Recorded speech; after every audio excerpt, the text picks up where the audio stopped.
Citizens' views. Where citizens are journalists.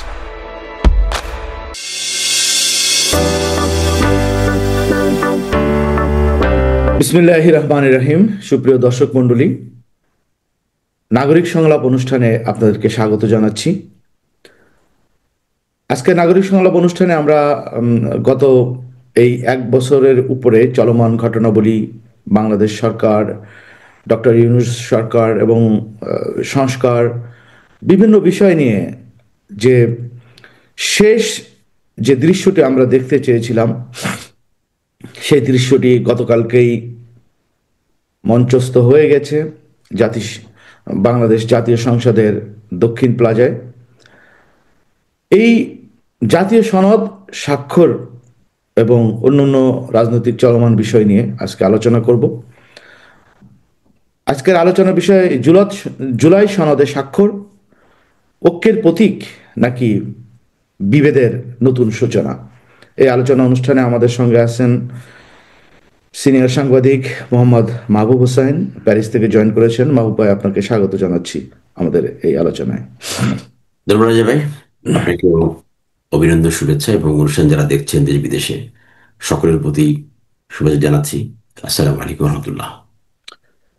মাহবুব ভাই, গতকালকে জানেন জুলাই সনদ স্বাক্ষর অনুষ্ঠান অনুষ্ঠিত হয়েছে গতকালকে, এবং এই অনুষ্ঠান ঘিরে অনেক নাটকীয়তা, বিশেষ করে সকাল থেকে জুলাই যোদ্ধারা তারা কিছু দাবি নিয়ে সংসদ ভবনের এই দক্ষিণ প্লাজার বিপরীতে প্রতিবাদ সমাবেশ করেছে এবং সেখানে পুলিশের হামলা হয়েছে, আগুন ধরানো হয়েছে অনুষ্ঠানের তাঁবুতে এবং আশেপাশ এলাকায় একটা তটস্থ একটা অবস্থা বিরাজ করেছে। নিশ্চয়ই সংবাদ মাধ্যমে সেগুলো আপনার চোখে এসছে। পাশাপাশি 24টি রাজনৈতিক দল স্বাক্ষর করেছে এই জুলাই সনদে এবং কয়েকটি রাজনৈতিক দল স্বাক্ষর করে নাই, তার মধ্যে এনসিপি এবং বাম 4টা রাজনৈতিক দল। এই বিষয়গুলোকে আপনি কি চোখে দেখছেন? ধন্যবাদ ভাই আপনাকে। আমাদের 2024-এর 5 আগস্টের রক্তক্ষয়ী এক সংগ্রামের মধ্য দিয়ে যে আমরা ফেসিবাদমুক্ত হয়েছিলাম, তারপর থেকেই এক ধরনের সকলের মধ্যে দাবি ছিল যে জুলাই সনদ এবং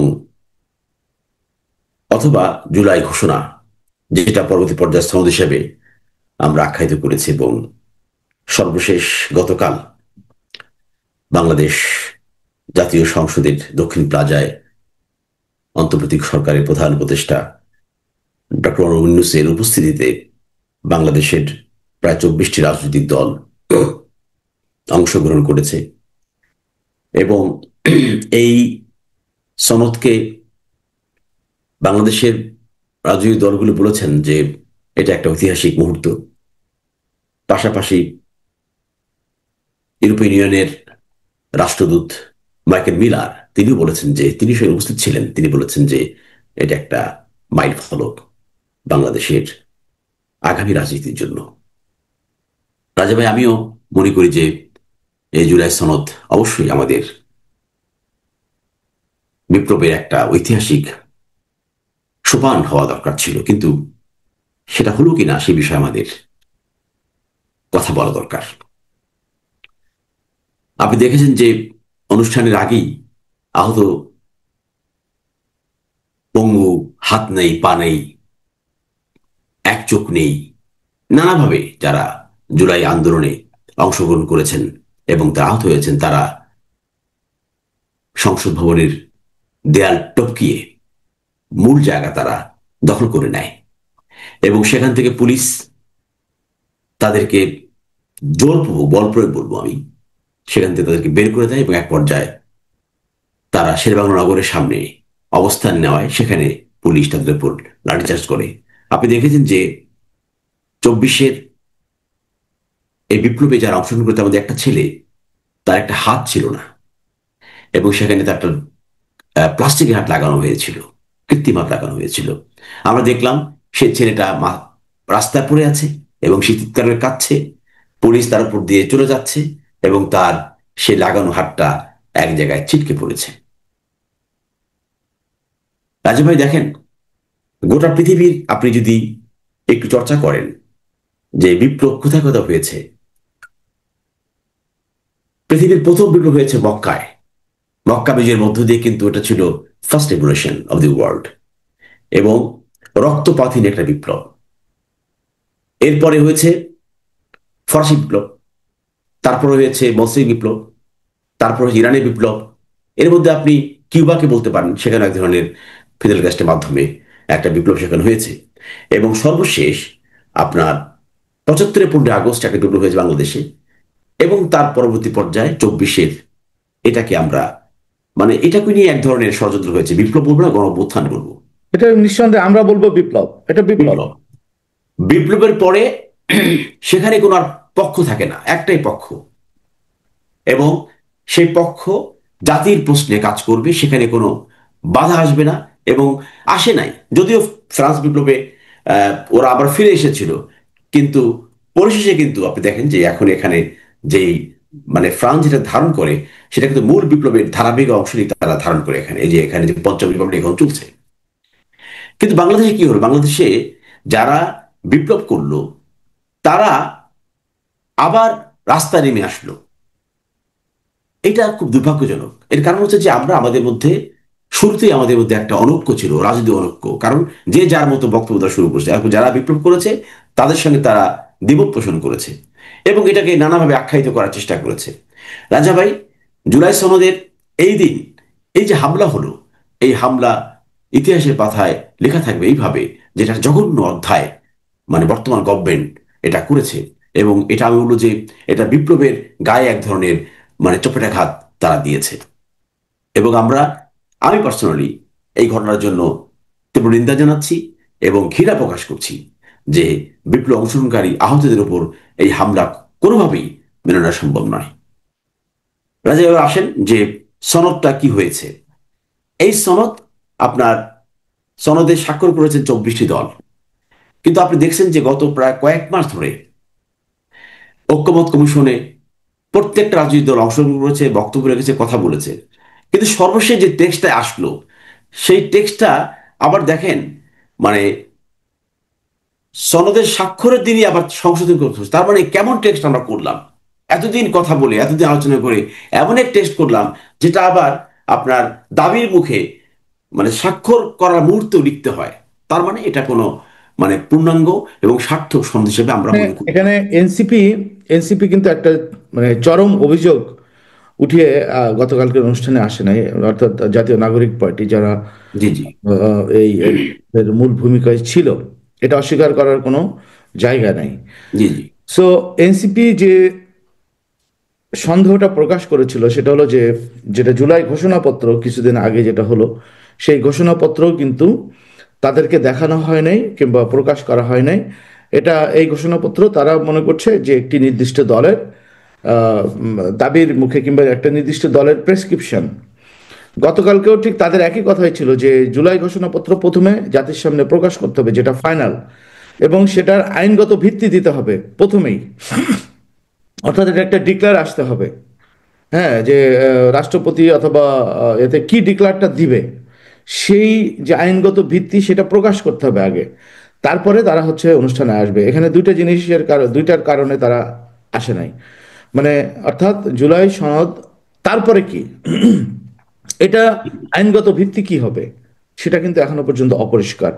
সো এখানে বলা হ্যাঁ, হচ্ছে যে যে ক্ষমতায় যাবে পরবর্তীতে, সে এই জুলাই এই সনদকে সংবিধানের একটি পার্ট হিসেবে সংযোগ করবে।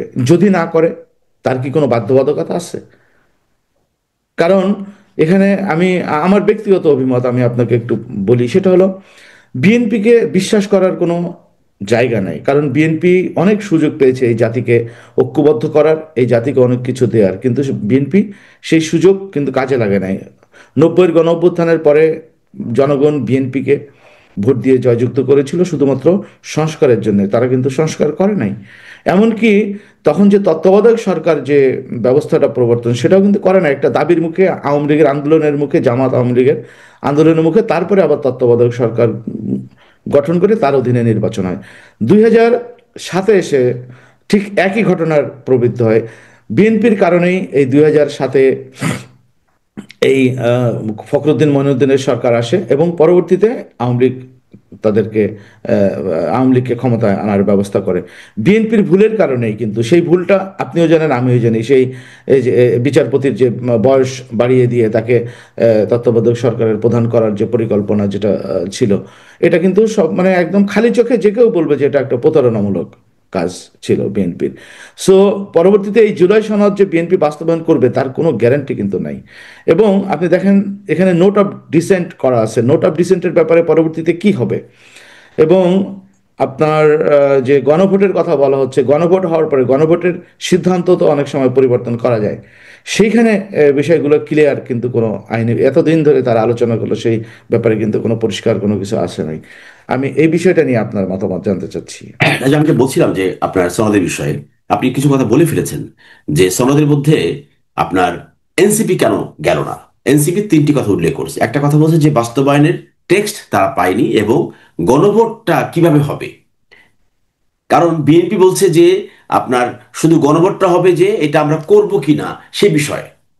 কিন্তু পরবর্তী পর্যায়ে রাষ্ট্রীয় ক্ষমতায় যদি বিএনপি যায়, যেই যাক, ওই পার্লামেন্টে ওটা পাশ করবে, তারপরে আবার রি আপনার রেফারেন্ডাম হবে, তাই না? সেটা করবে কিনা, আপনি যে বললেন যে বিএনপি আপনার অতীতে করে নাই। দেখেন 1975 সালে 15 আগস্টের যে বিপ্লব, আপনার মেজর ডালিম, কর্নেল ফারুক, রশিদ যারা করলেন, সেই বিপ্লবের পরে পরেই তো মূলত বিএনপির জন্ম, তাই তো? এবং 1975 সালের 15 আগস্ট না হলে কিন্তু রাজা ভাই আজকের বাংলাদেশে কিন্তু মানে জামাত বলেন বা বিএনপির জন্ম বলেন, এটা হতো না, তাই না? অথচ এদের সাথেও কিন্তু আমরা সে ভালো আচরণ করতে পারি নাই। বিএনপি কিন্তু 2 টার্ম কিন্তু ক্ষমতা ছিল, মানে এর পরেও, তারপরেও কিন্তু বিএনপি তাদের প্রতি কোনো আপনার ন্যায় বিচার করতে পারে নাই এবং আইনের মাধ্যমেও তাদেরকে ফ্রি করতে পারে নাই। কারণ আপনার কোন বিপ্লবের বিচার পৃথিবীতে হয়েছে কিনা সেটা রেকর্ড নাই। অথচ বাংলাদেশে কিন্তু আপনার সেই ইন্ডিপেন্ডেন্ট বাতিল মানে বাতিল করার মধ্য দিয়ে তারা আওয়ামী লীগ সেই বিচারটা করলো। এবং ঠিক একই একই কারণে যে 75-এর বিপ্লবীদেরকে যেহেতু ছলে বলে কলে কৌশলে যেভাবে হোক তাদেরকে কিন্তু মানে জীবন দিতে হয়েছে, তাদেরকে কিন্তু হ্যাঁ, অবশ্যই। এই দেশের জন্য আবার জীবন যারা বিপ্লবীদের। যেমন অবস্থা দেখেন, এই বিপ্লবের কিন্তু মূল বেনিফিশিয়ার বিএনপি রাইট। এবং জামাত। এই 24-এর বিপ্লবে যারা বেনিফিশিয়ারি এখন হতে যাচ্ছে, এই যে যারা বিএনপি বলেন এবং জামাত ইসলাম বলেন, অন্যান্য যে দলগুলো যারা বেনিফিশিয়ারি হতে যাচ্ছে, কিন্তু বিপ্লবীদের কি হবে? তাদেরও কি আবার এদের এই রাইট, এই 75-এর বিপ্লবীদের মতো ফাঁসির মঞ্চে? রাইট। দেখেন এই কথা এখানে নাই, এখানে শুধু বলা আছে যে ওখানে আপনি গতকালকে যেটা হলো যে তারা একটা সংশোধনী আনছে সেখানে 5 নম্বরে, হ্যাঁ, ওদের পঞ্চম ধারাতে একটা আহ, সংশোধনী। সেটা কি বলেছে যে আপনার যারা আহত এদেরকে দায় মুক্তি করা হবে, কিন্তু যারা অংশগ্রহণ করলো তাদের কোনো কথা এখানে বলা নাই। এক, দুই নম্বর কথা বলা যে কোনো রাজনৈতিক দল এই ব্যাপারে কোনো মানে কোর্টে কোন রকম এডি করতে পারবে না। কিন্তু এখানে বলা নাই বাংলাদেশের কোনো নাগরিক করতে পারবে না, যদি কোনো নাগরিক যদি কোনো আপনার রিড করে ফেলে এইসব বিষয়ে। তারপরে দেখেন রাজা ভাই, সবচেয়ে মারাত্মক যেটা হচ্ছে যে এখানে আমরা এতগুলো লোক বসে একটা সিদ্ধান্ত নিলাম, সেখানে কেন নোট অফ ডিসেন্ট থাকবে এই সনদের ভিতরে? তার মানে কি? তার মানে যদি এটা শুভ করে ফাঁকি, তার মানে এটা সুদূর প্রসারী পরিকল্পনা। আমরা ক্ষমতা যাব, ক্ষমতা যে এই এই যে এই যত কিছু হয়েছে এই বিষয়গুলি করবো কিনা একটা সন্দেহ এখানে কিন্তু রাজা ভাই কাজ করছে। সেজন্য মানে এনসিপি মানে অনেকে বলছেন নানা রকমের নেতিবাচক কথা বলছেন এনসিপির অনুপস্থিতি নিয়ে, কিন্তু আমি বলবো যে এনসিপি যে তিনটি কথা বলছে, যে টেক্সট এবং গণভোটের নিশ্চয়তা, তারপরে সার্বভৌমত্ব মানে অভিপ্রায় প্রকাশ, এবং গণভোটের রায় দিলে তারা বলছে যে নোট অফ ডিসেন্টের কোনো কার্যকারিতা থাকে না। আমি আমি মনে করি এখানে এনসিপি বলেছে আমি ওরা। মনে করি এনসিপি একদম নির্দিষ্ট এবং খুব ভালো জায়গাতে, মানে আমি মনে করি এরা রাজনৈতিকভাবে পরিপক্ক হতে যাবে। অবশ্যই এরা এরা বিপ্লবের পক্ষে কথা বলছে। এরা বিপ্লবের পক্ষে কথা বলছে এবং এরা রাজনৈতিক পরিপক্কতার পরিচয় দিয়েছে গতকালকের অনুষ্ঠানে। আমি মনে করি এই যে 24টা দল সনদে স্বাক্ষর করেছে, এরা এরা হচ্ছে এদের শুধু বিপ্লবকে ক্ষমতা যাওয়া না যায়, শুধু শুধু ক্ষমতা যাওয়ার ক্ষমতায় জন্য, শুধু আর ক্ষমতায় কিছু না। যাওয়ার জন্যই এদের বিপ্লবকে এরা ছিনতাই করেছে, আমি বলি, হ্যাঁ, আমি মনে করি। এবং যারা রক্ত দিল, যারা লড়াই করলো, যারা জীবন দান করলো, যারা জুলাই আগস্টে যারা রাস্তা থেকে কাঁপিয়ে তুললো, যাদের বিপ্লবের মধ্য দিয়ে তোমরা আবার এখানে এইসব বড় বড় কথা বলছো, তাদের কোনো খবর নাই। তো সেজন্য রাজা ভাই আমি বলবো যে অনেকে অনেক কথা বলে, কেউ মাইলস্টোন বলে, মাইল ফলক বলে, যে যাই বলুক এক এক দৃষ্টিকোণ থেকে বলে, কিন্তু আপনি ওভারঅল যে চিন্তা করেন যে এই সনদটা হচ্ছে ওয়ান কাইন্ডস অফ শুভঙ্করের ফাঁকির মতো আমার কাছে রাজা মনে হয়েছে। অনেক ধন্যবাদ মাহবুব ভাই। আমি আপনাকে যে বিষয়টা এখন আলোকপাত করতে চাই যে এই যে সনদটা স্বাক্ষর হলো, এই সনদ আদৌ কি বাস্তবায়ন হবে বলে আপনি মনে করেন, কিংবা তার আচ্ছা, কোনো লক্ষণ কি আপনি দেখতে পেয়েছেন গত 1-1.5 বছরে? 1 বছরের উপরে চলে গেল সময়। কোনো জায়গায় এই এই যে আমরা যে সংস্কারের কথা বলছি, কোনো ডিপার্টমেন্ট কোথাও রাস্তাঘাটে পথে আদালতে কোথাও কি এর এই যে সংস্কারের কোনো ন্যূনতম আপনি কোনো দেখতে পেয়েছেন কিনা? রাজা, সংস্কারের বিষয় তো আপনি দেখেন যে আপনার কিছু কিছু কাজ ছাড়া মৌলিক কোনো বিষয়ে কোনো তেমন সংস্কার হয় নাই। এখন আমি রাজা ভাই, আমরা তো প্রায় বলি যে বাংলাদেশের, দেখেন, আমাদের সার্বভৌমত্বের প্রতীক হচ্ছে বাংলাদেশ সেনাবাহিনী। সেটাকে কিন্তু এক ধরনের আপনার কালিমাযুক্ত করার জন্য নানা রকমের ষড়যন্ত্র চলছে, তাই না? বিচার প্রক্রিয়ার ক্ষেত্রে যারা অপরাধী তাদের যখন এখানে নাম দেওয়া হলো, সেখানেও এক ধরনের আপনার দলবাজি হলো এখানে এইসব বিষয় নিয়ে। পাশাপাশি রাজা ভাই দেখেন আপনি, এই যে জুলাই সনদ, এটা আইনগত ভিত্তি কি আছে সেটা কিন্তু এখানে কিন্তু প্রকাশিত নাই। কারণ একটা সংবিধানের সাংঘর্ষিক কোনো বিষয় কিন্তু কখনো বাস্তবায়ন করা যায় না। ইভেন কি আর্টিকেল মানে 102তেও কিন্তু মানে আপনার হাইকোর্টকে কিন্তু মৌলিক ক্ষমতা দেওয়া হয়েছে। হাইকোর্ট ইচ্ছে করলে সবকিছু তারা করতে পারে। যদি কোনো নাগরিক যদি এটাকে আপনার রিড করে ফেলে যে আমরা এটা এটা নিয়ে মানে সংবিধানের সাথে সাংঘর্ষিক, তাহলে কিন্তু সুপ্রিম কোর্ট কিন্তু ইচ্ছা করলে কিন্তু পারে এটাকে আপনার এক ধরনের বাতিল করে দিতে এই আমরা সনদকে। আমরা এতদিন এই বিপ্লবকে অসম্পূর্ণ বলছিলাম, বিশেষ করে আমরা যারা কথা বলি, কিংবা আপনার আমার মতো যারা আম, একটু অ্যাক্টিভিস্ট, আমরা অ্যাক্টিভিজম করি, আমরা কিন্তু বলছিলাম যে এই বিপ্লব কিন্তু অসম্পূর্ণ।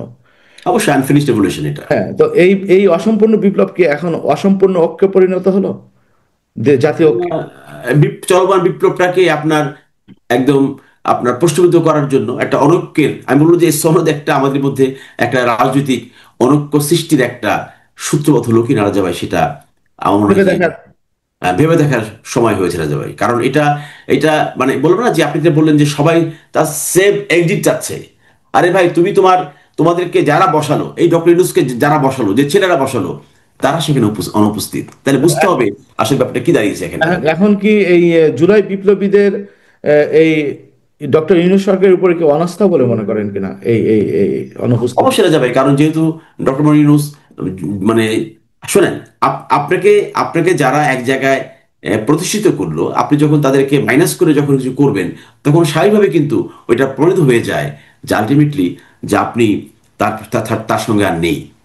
কারণ যৌক্তিকভাবে কিন্তু এটা এটা প্রমাণিত হয়। সুতরাং জুলাই বিপ্লবে যারা মূল যারা যোদ্ধা বা যারা এই জুলাই বিপ্লবের যে সংগঠক এনসিপি, এখন আমি মনে করি তাদের সাথে বিপদ নাই। সে অর্থে আমি বলবো যে এই বিপ্লবে যারা অংশগ্রহণ করছেন, বিশেষ করে আসিফ মাহমুদ এখন তো অ্যাডভাইজার আছেন তিনি, এবং আসিফ নজরুল, এই দুজনের উচিত পদত্যাগ করা এই গতকালকে গল্পটি নিয়ে। গতকালকে কিন্তু আপনার ছাত্র উপদেষ্টারা কিন্তু উপস্থিত হয় নাই এই জুলাই সনদ স্বাক্ষর অনুষ্ঠানে। আপনার আপনার আপনার আপনার চোখে পড়েছে কিনা আমি আমি জানি না। হ্যাঁ দেখতে যাবে। হ্যাঁ, ছাত্র চোখে পড়ে যে আপনার মাহফুজ এবং আসিফ মাহমুদ, এবং আমি বলি যে জুলাই বিপ্লবের অন্যতম যোদ্ধা কিন্তু আসিফ নজরুলও, তারও উচিত মানে এই তিনজন এই সরকারের প্রতি অনাস্থা দিয়ে পদত্যাগ করা। অনেক ধন্যবাদ মহোদয় ভাই। আমি মানে মানে আমরা প্রায় আলোচনার শেষ পর্যায়ে এসেছি। জুলাই সনদে কিছু বিষয় উঠে এসেছে, যেমন গণতান্ত্রিক সংস্কার, নির্বাচন পদ্ধতি, আইনের শাসন এবং মানবাধিকারের কথা বলা হয়েছে। কিন্তু গত 1-1.5 বছরে এই সরকার যে সংস্কার করার জন্যই মূলত আমাদের জুলাই বিপ্লব তো আসলে কোনো ক্ষমতা পরিবর্তনের জন্য সংগঠিত হয় নাই। তখন কিন্তু আন্দোলনকারীরা বলেন কিংবা বিপ্লবীরা বলেন, তখন কিন্তু তারা মাঠে বলেছে যে আমরা কোনো নির্দিষ্ট কোনো দলকে সরায় আরেকটা দলকে ক্ষমতায় বসানোর জন্য কিন্তু এই বিপ্লব করা হয় নাই। তো এখন আপনি কি দেখছেন গত 1-1.5 বছরের মধ্যে এই জুলাই সনদের মধ্যে যে সংস্কারগুলো করা মানে কথা বলা হয়েছে, সেই সংস্কারে আমি একটু আগেও ঠিক একই প্রশ্ন করেছিলাম আপনাকে, যে সেই সংস্কারের ন্যূনতম কোনো ছায়া মানে আমরা দেখতে পাচ্ছি কিনা? পাশাপাশি জনগণ ফিল করতে পারতেছে কিনা যে না, একটা পরিবর্তন দেশে আসবে কিংবা আসতে পারে। তো যেখানে অন্তর্বর্তীকালীন সরকার সংস্কারকে অ্যাপ্লাই করতে পারলো না, বাংলাদেশের কোনো জায়গাতে অ্যাপ্লাই করতে পারে নাই, সেখানে রাজনৈতিক দলগুলো এসে কিভাবে অ্যাপ্লাই করবে? তাদের জন্য অ্যাপ্লাই করাটা কি ডিফিকাল্টিস হবে কিনা? কারণ রাজনৈতিক দলগুলো তো মানে জনগণের সঙ্গে সম্পৃক্ততা রেখে, অর্থাৎ জনগণের সঙ্গে সম্পৃক্ত রেখেই চলার চেষ্টা করবে। সেক্ষেত্রে রাজনৈতিক দলকে সংস্কার বাস্তবায়ন করাটা কিন্তু একটু ডিফিকাল্টিস, অর্থাৎ কোনো দলীয় প্রভাবে কিন্তু সংস্কার বাস্তবায়ন করা যায় না। আপনি পৃথিবীতে দেখেন সংস্কার বাস্তবায়ন করতে গেলে তাকে কঠিন হতে হয়, নির্দয় হতে হয়। কারণ একটা মানুষ একটা ট্র্যাডিশনে অভ্যস্ত হয়ে গেছে, বাংলাদেশের মানুষ দুর্নীতিতে অভ্যস্ত হয়ে গেছে, স্বজন প্রীতিতে অভ্যস্ত হয়ে গেছে। তো এই জায়গাটা কিন্তু মানুষ আশা করেছিল যে অন্তর্বর্তীকালীন সরকার এই সমস্ত জায়গাগুলো থেকে আমাদেরকে অ্যাটলিস্ট কিছুটা হলেও রিলিফ দিবে। আপনি কি মনে করেন, কি সেরকম? আচ্ছা ভাই, জুলাই বিপ্লবের মূল প্রতিবাদ বিষয় ছিল নতুন বন্দোবস্ত, আমূল সংস্কার, এবং এই সংস্কারের মধ্য দিয়ে সবার সমন্বয়ে একটা অবাধ, সুষ্ঠু, নিরপেক্ষ নির্বাচন এর মধ্য দিয়ে রাষ্ট্র পরিচালনা করার জন্য একটা নাগরিক বান্ধব সরকার সেখানে আসবে। এটা ছিল মূল কথা। কিন্তু এবং সেটা তো হয়ই নাই, বরঞ্চ আপনি এই যে সনদের ভিতরে যেগুলো আসছে, এই সংস্কার বলেন, নির্বাচন সংস্কার বলেন, তারপরে ধরেন বিচারিক সংস্কার বলেন, এই সব বিষয়গুলো, সংবিধান সংস্কার বলেন, এগুলো কিন্তু শুধুমাত্র লেখালেখির মধ্যে আছে, কোনো বাস্তবায়নের ক্ষেত্রে কোনো ভূমিকা নেই। হ্যাঁ, আপনি বলতে পারেন যে ডক্টর ইউনূস গভর্নমেন্ট ক্ষমতা যাওয়ার পরে কিছু অর্থনৈতিক অবস্থা ঠিক করেছে, বাজার কিছু নিয়ন্ত্রণ করতে পেরেছে, তারপর আইন শৃঙ্খলা পরিস্থিতি কিছু চেষ্টা করছে।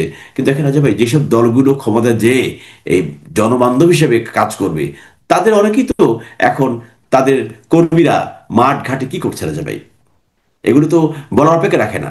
যে যেই দলের মানে যেই দল ক্ষমতায় যাবে, সেই দলের যদি এখন কর্মীরা যদি নানাভাবে যদি সমাজের বিভিন্ন জায়গায় যদি চাঁদাবাজি, নানা রকমের অন্যায় সাথে যুক্ত থাকে, তারা ক্ষমতায় গেলে তারা কি করবে, এটা রাজা ভাই এটা তো বোঝার আর বাকি থাকে না রাজা ভাই।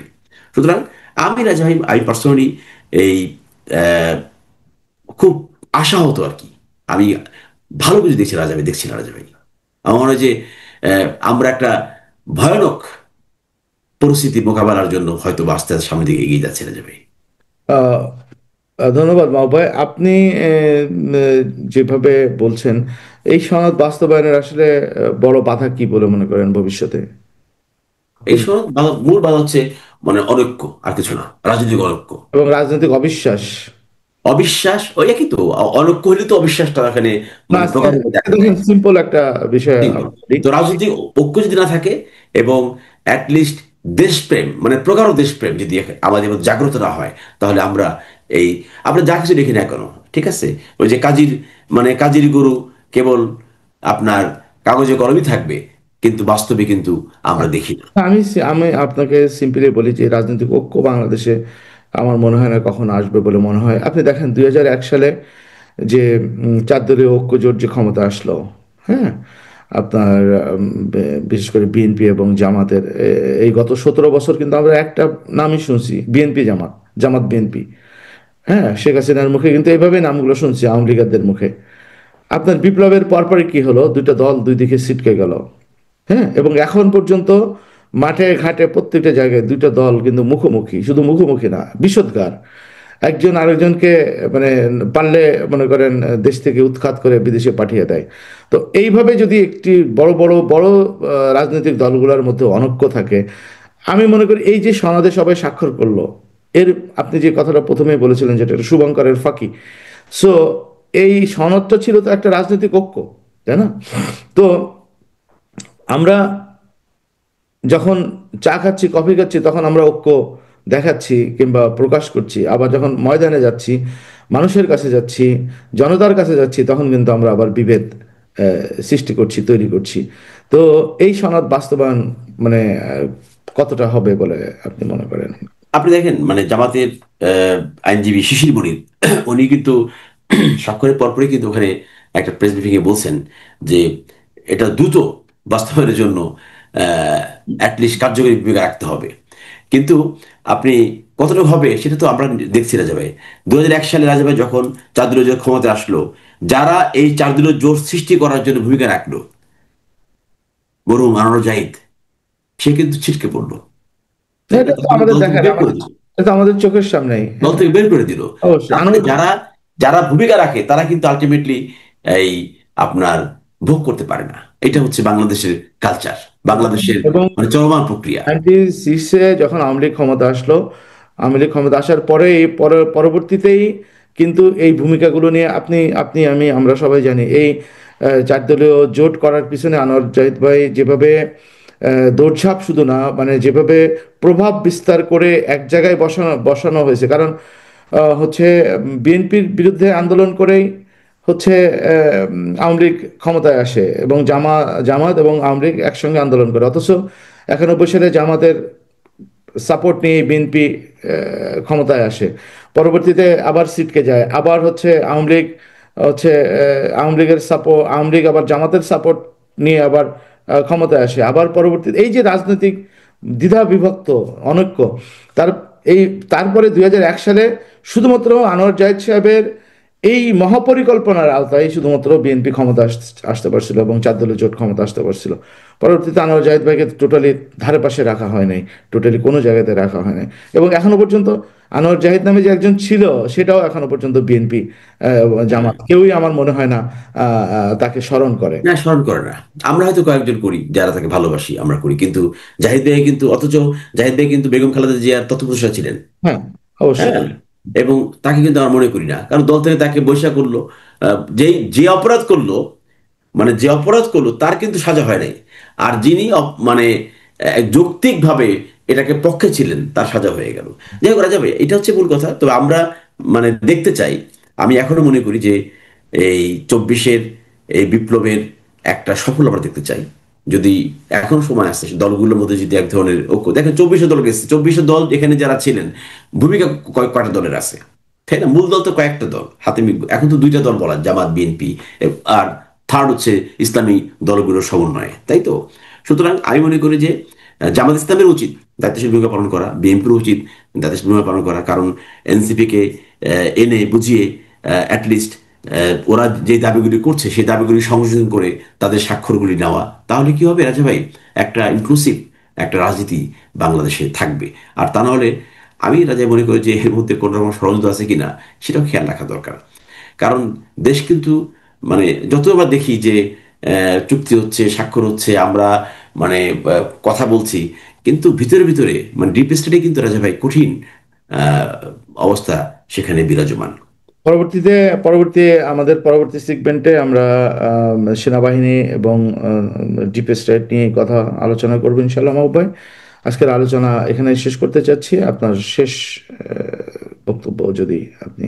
যেমন রাজা ভাই, আমার তো শেষ কথা সবসময় বলি যে আমরা একটা ঐক্যবদ্ধ বাংলাদেশ আমরা চাই, এবং বাংলাদেশ যাতে করে আর সেখানে ফেসিবাদের কোনো জন্ম না হয়, বাংলাদেশের নাগরিকরা যাতে করে আর কোনো প্রকার এই যে হত্যা, সন্ত্রাস, নৈরাজ্য, সংঘর্ষ এগুলো যেন আর ফেস না করতে হয়, অ্যাটলিস্ট একটা পিসফুল বাংলাদেশ আমরা কামনা করি। এবং সেজন্য আমি আবারও বাংলাদেশের প্রত্যেকটা রাজনৈতিক দল, বিভিন্ন স্টেক হোল্ডার, লেখক, সাহিত্যিক, কলামিস্ট যারা আছেন তারা ভূমিকা রাখবেন এই আশা ব্যক্ত করে বিদায় নিচ্ছি। আসসালামু আলাইকুম। অনেক ধন্যবাদ মাহবুব ভাই। আমাদের পরবর্তী আবার কোনো সেগমেন্টে আপনার সঙ্গে দেখা হবে। দর্শক মণ্ডলী, আজকের আলোচনা এখানে শেষ করছি। সিটিজেন ভিউ যে নাগরিক সংলাপ অনুষ্ঠানে অন্য কোনো অতিথি নিয়ে আবার নতুন কোনো পর্বে আপনাদের সঙ্গে কথা হবে, এবং আপনাদের মতামত আমাদের কমেন্ট বক্সে আপনারা জানালে পরবর্তীতে আপনাদের মতামত নিয়ে আমরা আলোচনা করার চেষ্টা করব। সে পর্যন্ত সবাই ভালো থাকুন, সুস্থ থাকুন। আবার দেখা হবে ইনশাল্লাহ। আসসালামু আলাইকুম।